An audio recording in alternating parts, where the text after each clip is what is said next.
Hi everyone, my name is Oliver, and today we're going to take a look at another horrible case with you. On May 24th, 2019, Jennifer Dulos, a doting mother, was never seen again by her 5 kids and family. This shocking event threw the police into a deep investigation, which uncovered an even more shocking truth. Jennifer Dulos' disappearance had been caused by someone who had at a time been the center of her world. Jennifer Dulos was born on September 27, 1968, in New York City to Hillard Farber, a banker, and Gloris Ortenberg, a philanthropist. Jennifer had just one sibling, her sister Melissa Irene Farber. She studied at Brown University and graduated in 1990. She got a master's degree in writing from New York University Tisch School of the Arts. Jennifer's uncle Arthur Ortenberg and his wife founded a fashion company, Clairbone Inc, in 2004. Jennifer Dulos got married to her heartthrob, Fotis Dulos. They had 5 children together, 2 sets of twins and a girl. They named them all after Greek saints: Theodore, Constantine, Petro, Christian, and Cleopatra Noel Dulos. Jennifer and her husband Fotis Dulos were united for 13 years until their marriage hit the rock in 2017. Jennifer had grown scared of the man she was once in love with. This brings the question, who was Fotis Dulos and what had changed about him? Fotis Dulos was born on August 6, 1967 in Turkey. He grew up in Athens, Greece. Fotis moved to the United States of America in 1986. He studied at Brown University and graduated in 1989. A few years later, Fotis bagged a master's degree in finance at Columbia Business School. Fotis met his first wife, Hillary Vanessa Alama, at Brown University. They had attended the same school. He married her in Athens in 2000. After their marriage crashed in 2004, Fotis moved to Connecticut. Dulos had married Jennifer in September 2004, a month after his divorce. He had been seeing Jennifer while he was still married to Vanessa Alama. After their marriage, they moved to Farmington. Their union produced 5 children. Jennifer Dulos adored her life, which made the police suspicious when she disappeared. Jennifer would never intentionally abandon her children. Before her disappearance, Jennifer had filed for a divorce and was fighting for the sole custody of her kids. Her marriage to Fotis had gone so sour, she had become terrified for her and her children's lives. The Dulos marriage hit rock bottom in 2017. Jennifer Dulos first hinted about her troubles in her marriage in a blog post on March 12, 2012. She shared how she wished she was a much stronger person and confrontations did not scare and appall her. In 2017, Jennifer Dulos filed for a divorce on the account that Fotis Dulos was increasingly living an independent life and cheating on her with his colleague Michelle Troconis, a native of Venezuela. Jennifer Dulos filed for emergency custody of her 5 kids in 2017. Although the court denied her request, it granted her and Fotis Dulos shared custody. Jennifer Dulos was scared for her life, but most importantly, for the safety of her children.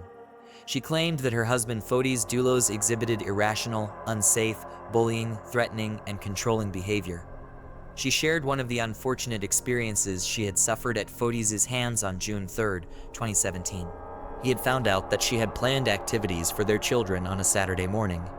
It had not sat well with Fotis, so he lost control. According to Jennifer, he had become enraged and agitated.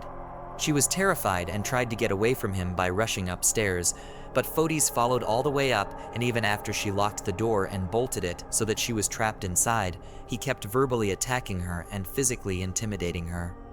Jennifer Dulos knew she was not safe with her husband. She had invited trouble when she filed for a divorce. In an interview, she confessed that she was terrified of Fotis. She had admitted that her desire for a divorce had infuriated him, and he was going to retaliate by harming her in some way.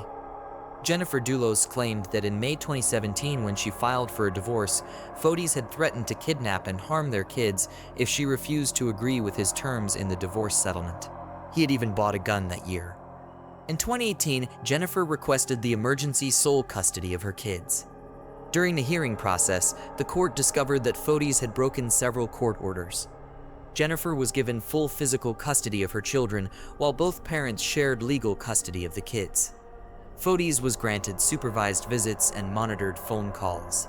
Jennifer and the kids moved to her rented house in New Canaan, 70 miles away from Fotis Dulos. Fotis Dulos had been genuinely hurt by Jennifer's accusation. In an email he sent to Jennifer in 2017, he expressed his concern for his children's well-being. He confessed that their children needed both parents, not just one of them. He had pleaded with Jennifer to reconsider their marriage for the sake of their children. He even stated that they could work as partners and learn to tolerate each other. However, while denying the accusation levied against him by Jennifer, Fotis claimed that Jennifer was the one turning their kids against him. He alleged that the mother of his children called him a psychopath and told the children he did not care about them. He also claimed that Jennifer had bragged about dragging the divorce over a space of 2 years so that she could have the mafia break his legs with a baseball bat. Fotis Dulos also denied ever threatening to kidnap his kids. He admitted to buying a gun, but he had only gotten it for home protection. Fotis Dulos' arguments could have been considered or even believed if the next event did not happen. Jennifer Dulos was last seen on May 24, 2019 at around 8:05 a.m. that day. She had dropped her children off at New Canaan County School and returned home shortly after. The police were alerted of her disappearance by some of her concerned friends. Jennifer had 2 appointments with her doctor scheduled for 11 a.m. and 1 p.m. in New York City. Jennifer never missed her doctor's appointments, so her friends became worried that she had not shown up. Jennifer Dulos' friends were not the only ones who noticed something unusual about Jennifer's disappearance. Her live-in nanny, Lauren Almeida, had been worried when she arrived at Jennifer's New Canaan apartment by 11:30 a.m. and met her Range Rover in the garage. She recalled that Jennifer had planned to take the car to her doctor's appointment instead of her Chevrolet Suburban, which was missing in the garage. Lauren Almeida did not inform the police of Jennifer's disappearance until 7:00 p.m. By that time, it was glaring that there was something fishy about Jennifer's absence, as she never arrived home that late or left home on her own without informing anybody. After the disturbing reports, the police began their investigations. Some detectives searched Jennifer's New Canaan house. However, they would break the hearts of everyone who cared about Jennifer Dulos. On the floor of the garage, blood splatters were found, and also blood traces were found on one of the walls in the garage and the door. Blood traces were found on the exterior of the Range Rover as well. Inside the house, blood splatters were only found in the kitchen, and it was not Jennifer's blood alone. It was a mixture of hers and her husband Fotis Dulos' blood. This made people wonder how Fotis Dulos had murdered his wife. Further investigations by the police showed that Fotis Dulos had been at Jennifer Dulos' apartment on the day she went missing. According to the police, Fotis had gone to Jennifer's home with a bike, as the tracks around the house were too small to belong to a car. However, Fotis lay in wait for his wife until she returned from dropping her kids off at school. He then shot her in cold blood, cleaned up the scene, and got rid of the evidence. At about 10:25 a.m., Jennifer's neighbor's CCTV captured the Chevrolet Suburban leaving her home. The police believed that Fotis Dulos had been the one driving the car. The police alleged that he had hidden Jennifer Dulos' body and other items reasonable to the cleaning of the murder scene in the car. After hiding Jennifer's body, Fotis Dulos had abandoned the car 3 miles away from New Canaan. The police were confident that Fotis was a cold-blooded murderer because of his suspicious actions. Later that day, at around 7:30 p.m., Fotis Dulos and his girlfriend, Michelle Troconis, were caught on tape dumping garbage in trash bins. This could have seemed pretty normal, except they had used 30 trash bins in different spots in Alford Avenue, Hartford. When the police searched the bins, they discovered different incriminating items in the garbage bags. The police found different cleaning items, some pieces of blood-stained clothes, and used hand gloves. A test was run on the items, and the results confirmed the police's fear.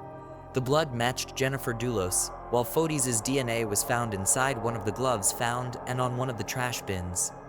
Fotis Dulos murdering his wife in cold blood did not cause as much shock as his girlfriend Troconis being an accomplice in the crime. Michelle Troconis, a native of Venezuela, was many things. Troconis was a mother, a horse rider, and a former ESPN reporter in South America.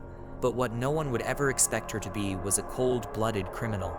Michelle Troconis started seeing Fotis Dulos while he was still married to Jennifer Dulos.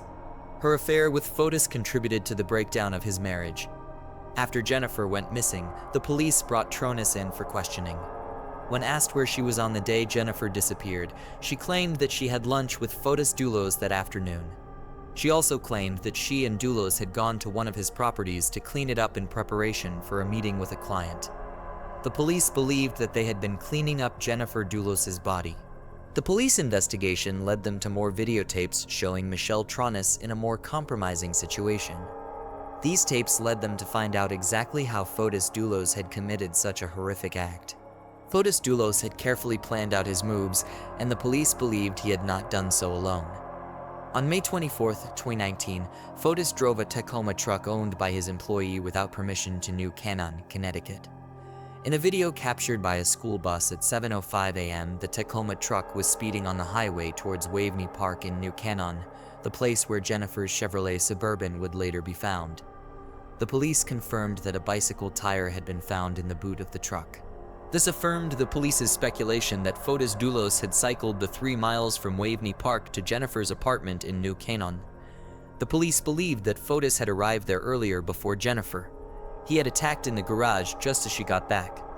Afterward, he had cleaned up the evidence, bundled Jennifer up in her Chevrolet Suburban, and driven straight to Waveney Park, where he transferred her body into the Tacoma truck. As meticulously as Fotis tried to cover up his tracks, he had left 2 huge pieces of evidence of his presence in the New Canaan house. He had left a sample of his DNA on the doorknob and a mixture of his and Jennifer's blood on the faucet in the kitchen. The police alleged that Fotis had spent hours cleaning the house, hence the neighbor's surveillance footage that showed Jennifer's Chevrolet Suburban leaving the house around past 11. The police were even more certain that Fotis Dulos was a cold-blooded murderer when he made another shocking move. 5 days after his wife's disappearance, Fotis Dulos took the Tacoma truck out again without permission. This time, his destination showed that Fotis was as guilty as they come. He had driven the truck straight to a local car wash and detail shop. In the surveillance video of the truck, a black SUV was driving right behind him. The driver of the SUV was none other than Michelle Trunken. In the video, Fotis is seen dropping the car off at the car wash. Afterward, he had hopped in beside Trunken in her SUV. The police were convinced that the couple's mission was to rid the car of every bit of evidence. However, they were not so fortunate in their quest. Samples of Jennifer's DNA were found on the passenger seat of the car, as expected. With all the daunting evidence gathered against Fotis Dulos, he became the major suspect in Jennifer Dulos' disappearance. On June 7, 2020, Fotis Dulos was arrested and charged with capital murder, and kidnapping. Fotis Dulos had not been arrested for the murder and kidnapping of Jennifer Dulos until June 2020. You might expect that Fotis should have been arrested earlier. He sure was, but he had not been charged with murder. On June 1, 2019, Fotis Dulos and Michelle Tronis were arrested at a hotel in Connecticut. They were charged with hindering persecution and tampering with evidence. At the time of their arrest, the police did not have enough evidence against the couple. They both pleaded not guilty to the charges. Fotis Dulos had hired Norm Paddies as his attorney. Paddies strongly believed that Jennifer Dulos was dead. Fotis and Tronis were released, but in September 2019, they were arrested again for tampering with evidence and hindering justice. However, in October 2019, Fotis appeared in court. He requested a dismissal of the charges against him. The judge mentioned that he would look into the case and review arguments from the prosecution and defense. During this period, Jennifer and Fotis Dulos were living with their maternal grandmother. The kids at that time were aged between 8 to 13. Their grandmother was granted temporary custody of the children by the court. Fotis Dulos' downfall came in 2020. In January, he was arrested and charged with the capital murder of his ex-wife, while his girlfriend, Michelle Tronis, was arrested for conspiring to murder. Following the arrest, Michelle Tronis became estranged from Fotis. In an interview, she admitted that she had made a huge mistake by trusting Fotis. Prior to their arrest in 2020, Tronis had allegedly moved out of Fotis' Farmington $5 million home with her daughter. Fotis Dulos' former lawyer and friend, Kent Douglas Mawini, was also arrested and charged with conspiracy to murder. Mawini was taken in at gunpoint.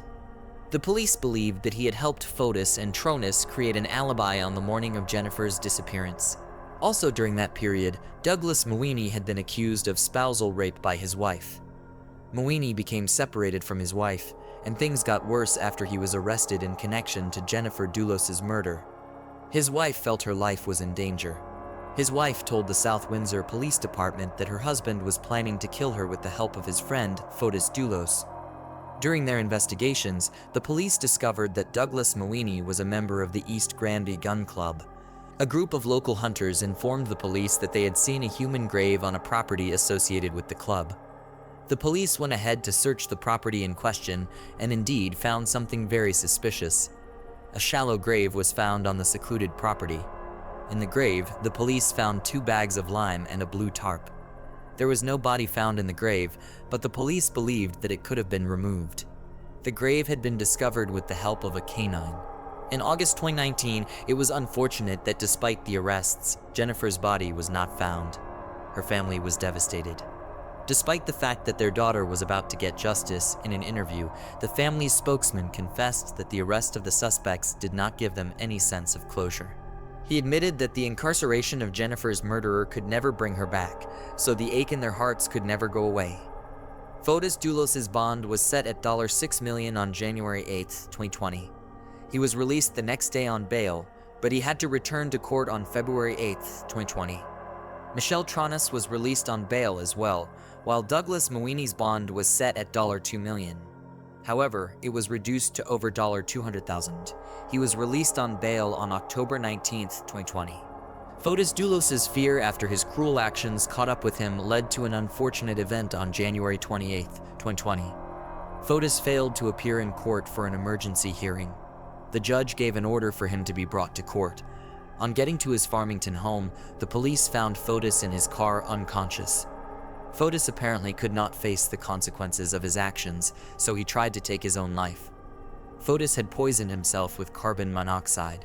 He had connected a vacuum cleaner to the exhaust pipe of his SUV and passed it back into the interior of his car. The police had performed CPR on him and restored a faint pulse. He was transported to Yukon Medical Center by ambulance. The center transferred him to Jacobi Medical Center in the Bronx to undergo hyperbaric oxygen therapy. While at the hospital, Fotis' children, who were still living with their grandmother, visited their father. It was the first time they saw their father after he was accused of murdering Jennifer. A suicide note was found by the police in Fotis' car.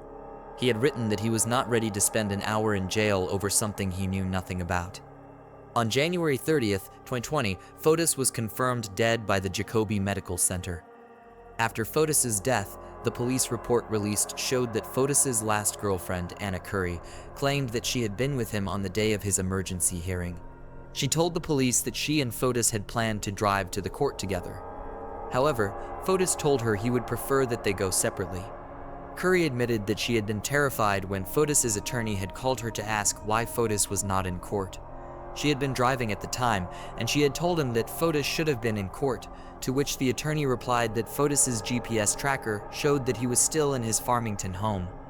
Curry immediately knew that Fotis had done something to harm himself, and she asked the attorney to call 911. After Fotis Dulos' demise, the murder charges against him were dropped. On March 3, 2020, a judge passed a nolle prosequi request to the prosecutors. Fotis Dulos was not acquitted of the charges against him, but the case could not continue as he was dead. Nolle prosequi is an acknowledgement of that fact. However, it provides the prosecutor with a year to refile the case, or it is permanently dismissed. During the hearing, Fotis Dulos' attorney expressed his interest in clearing his client's name. Norm Patties believed that Fotis had been framed. He argued that whoever framed Fotis had dumped the bloodied clothes and other incriminating items the police found in front of Fotis' front porch. Fotis, in turn, had innocently set out to dispose of them, hence the surveillance footage the police had found. Patties requested to substitute Fotis Dulos' estate as the defendant. However, Patties' request has not been considered. Since Michelle Tronis had been put on house arrest after she had been accused of conspiring to murder Jennifer Dulos, however, there had not been any significant progress on her case, as the COVID pandemic had put the case on hold. Fotis' lawyer, John Shon Han, in an interview, had confessed that there had not been even the slowest progress on Michelle Tronis' case. However, she was scheduled to appear in court on August 6, 2020, while Douglas Mawini was to appear on June 2, 2020. Both parties still pleaded not guilty to the charges. In an interview, Michelle Tronis addressed all the people who had made up their minds to judge her without even knowing her personally. She admitted that it was possible to misjudge people. However, she could not be the judge as to whether Fotis Dulos was capable of murdering his wife. But she was capable of judging the fact. It had been a waste of time trusting Fotis, and rightly so. 4 years after Jennifer Dulos' disappearance, she still had not been found. Over the years, the police have scoured several places for her body. In 2019, the police had begun their search in Waveney Park, 3 miles away from New Canaan. They had made use of canines and helicopters to carefully search the area. However, when there was no positive result, the search was extended to New York City. The Dulos family owned a property there. The police had searched the property carefully before turning their attention to central Connecticut. The police did not relent in their efforts to find Jennifer as they went ahead to search Hartford's CT. Their search had led to the surveillance tapes showing Fotis Dulos disposing of garbage bags in different trash cans all over the city. This led the police to the garbage processing plant of the city. The search took weeks, but it was worth it, as the police found a lot of useful evidence. The search continued to a special fishing pond in Avon that the Dulos family usually visited. The police proceeded to central Connecticut. They searched houses that belonged to Fotis' company, Group Inc. The area covered is estimated to be about 3,000 acres. However, Jennifer Dulos was not found. In August 2021, the search led them to a Farmington house on Mountain Spring Road, which was connected to Jennifer Dulos' husband. The police had chosen to search the house to follow old leads. A renowned expert in finding out unmarked graveyards, Bob Perry, was invited by the police. Also, the police brought a septic tank and an excavator to get the best results. Up to this moment, the police have not given any information about finding Jennifer Dulos' body. Despite how horrifying Jennifer Dulos' story was, something good came out of it. In May 2021, the Connecticut State Senate passed a domestic violence bill. The bill was named after Jennifer Dulos and another woman who was a victim of domestic violence, Jennifer Magnano. The bill got almost undisputed support from every member of the Senate. On June 28, 2021, the bill was passed into law by Governor Ned Lamont. The other Jennifer, the law was named after Jennifer Magnano, was also a victim of a very toxic marriage. In 2007, she was murdered in cold blood by her husband, Scott Magnano, in Terryville, Connecticut. Immediately after the gruesome act, Scott Magnano committed suicide in front of their 3 children. Jennifer Dulos' family sadly has not been able to move past their daughter's death. In an interview, the family spokesman expressed how much the family missed Jennifer.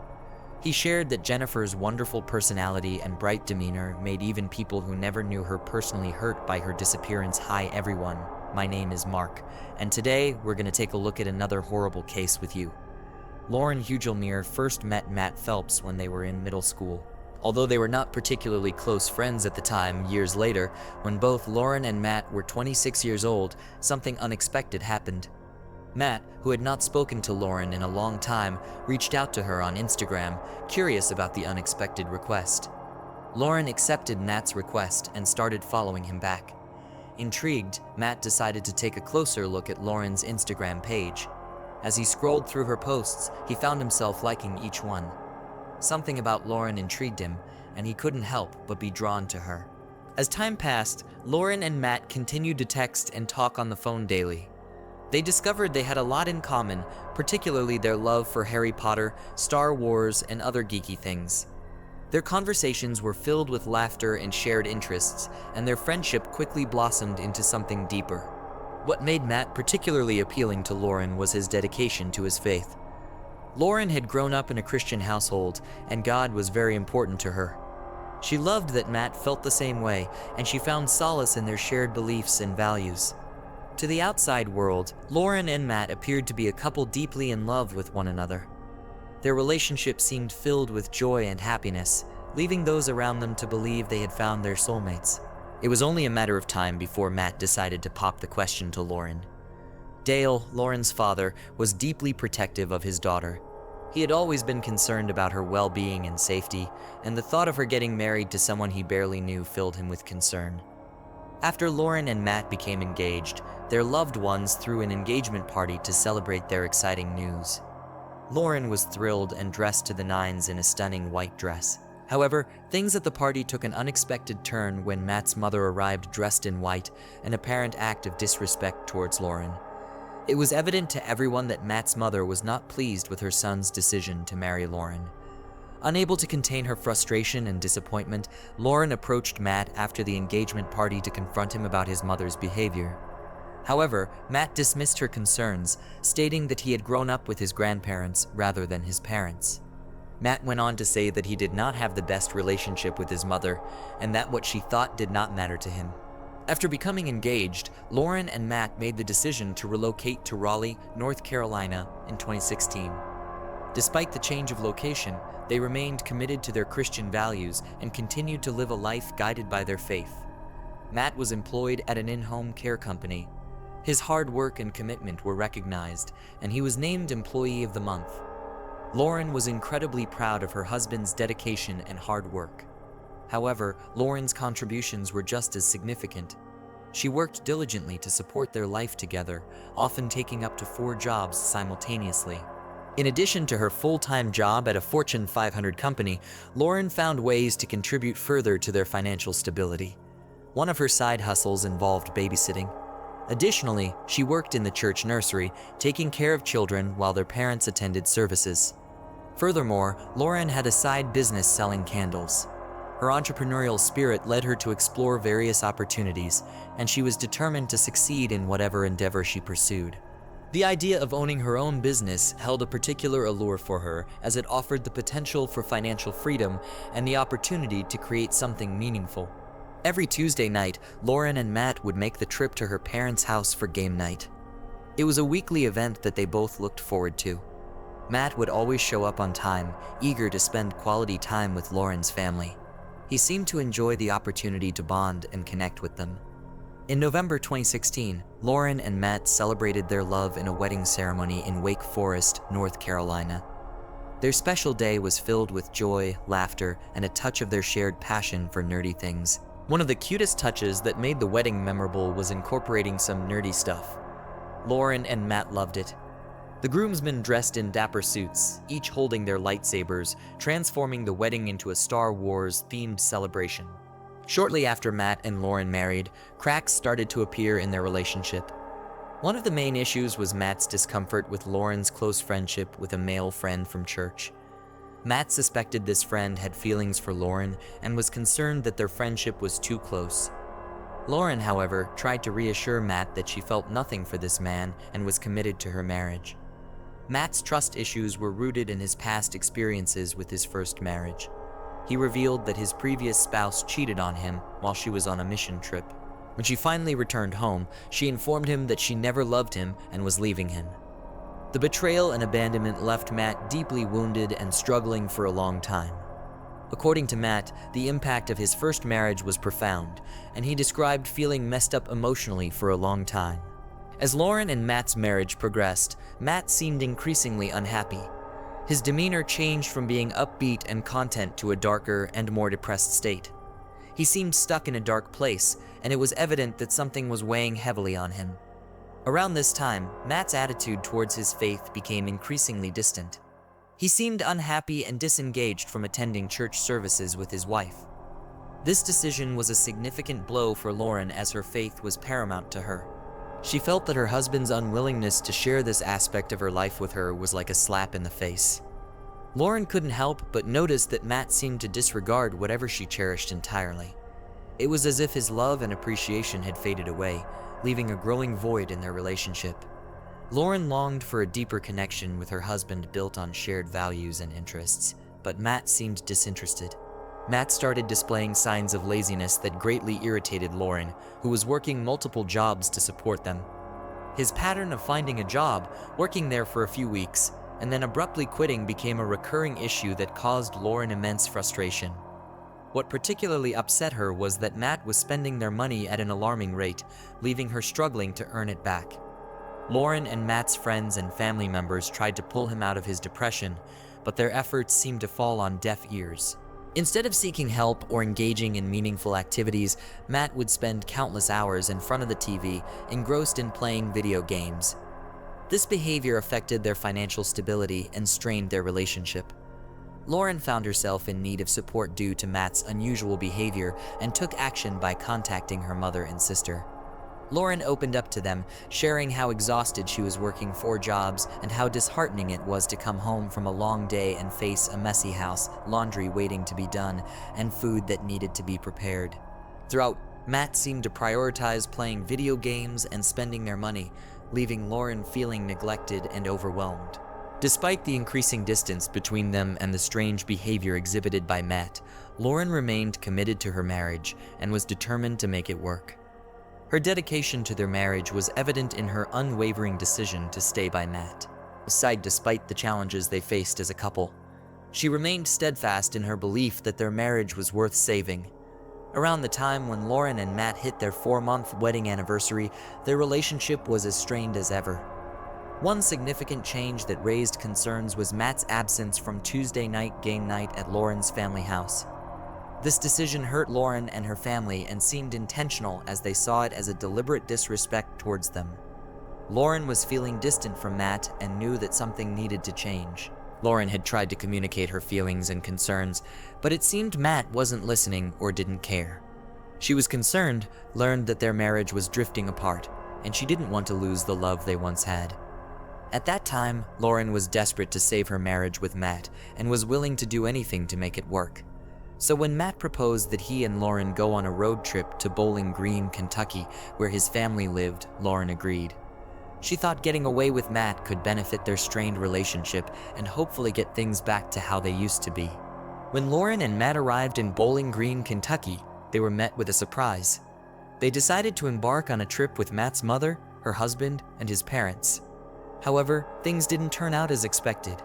Despite arriving together, Matt's mother's feelings toward Lauren had not changed, and she continued to give her a chilly reception. Matt's mother maintained an icy demeanor throughout the trip, causing tension within the group. As the trip went on, Matt's mother arranged a photo shoot for the family, and she included Lauren. Lauren was excited to be included in an activity by her mother-in-law, hoping that this would mean a shift in their relationship. Several days before the photo shoot, Matt's mother texted Lauren that everyone would be wearing blue. Eager to follow the instructions, Lauren went shopping and bought 2 new blue outfits, one for herself and one for Matt. She was looking forward to wearing the outfit she had chosen and being included in the photo shoot. However, when they arrived at the designated location, they discovered that everyone except Lauren and Matt was wearing white. Confused and disappointed, Lauren turned to Matt's mother for an explanation. However, instead of acknowledging her mistake, Matt's mother continued to act indifferent towards her.